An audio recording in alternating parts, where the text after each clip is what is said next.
Hello, my name is Roger Westerlund and I live outside Stockholm in Sweden. This is a lesson for week 3 of the course Introduction to Music Production at Coursera.org. I will teach the signal flow through a channel strip and an audio mixer. And I will use the Behringer Eurorack MX1604A as an example. Here we see the input part of the channel strip, and we have a microphone input and a line input. And the line input can be either balanced or unbalanced, so you can use a TS or a TRS cable. Below the inputs you have a button for a filter, a low cut filter which will cut frequencies below 75 Hz. And we have the gain knob for the preamp, and on the scale we have marked +4, which is line level for professional gear, and we have -10 decibel, which is the line level for consumer gear.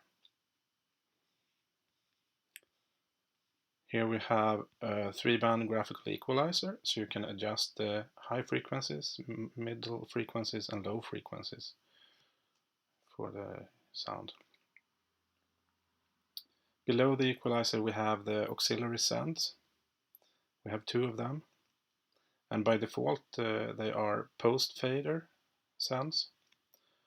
But the number 1 here, we can press this pre button and it will become a pre-fader send. So we can use it as a monitor mix. So we send, we make a mix for monitoring, so it will not be affected by the main faders of the channel strip. And then you can use the number 2 send as an effects send.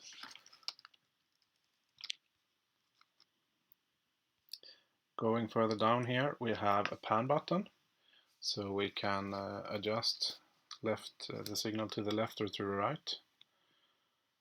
Below the pan we have a solo button, so we can make this track, this channel, the only channel that we hear. We have a mute button which will mute the signal, so we will not hear signals from this channel.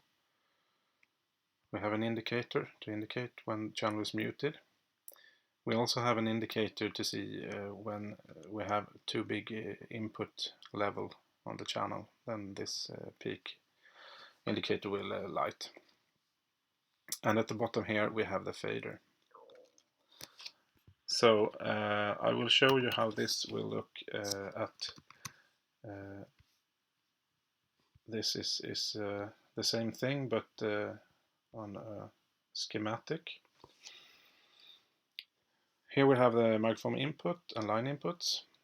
We also see the gain knob, and we see the low cut, the filter for the input. And as you can see, the gain knob was below the low cut when you looked at the mixer board, but it's actually the other way around when you look at the signal flow.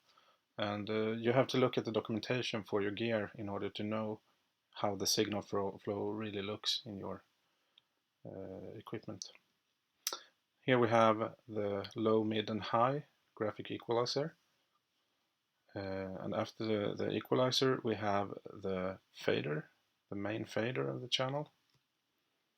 And after this we have the pan knob and the mute and the solo button. And as you can see here, the pan comes after the main fader, not before, as it looked like when you were looking at the mixer. We can also see the auxiliary sends here, aux1 and aux2.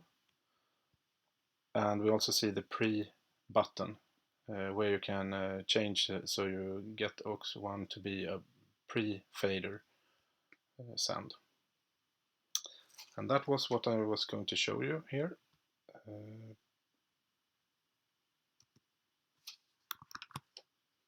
Thank you for watching.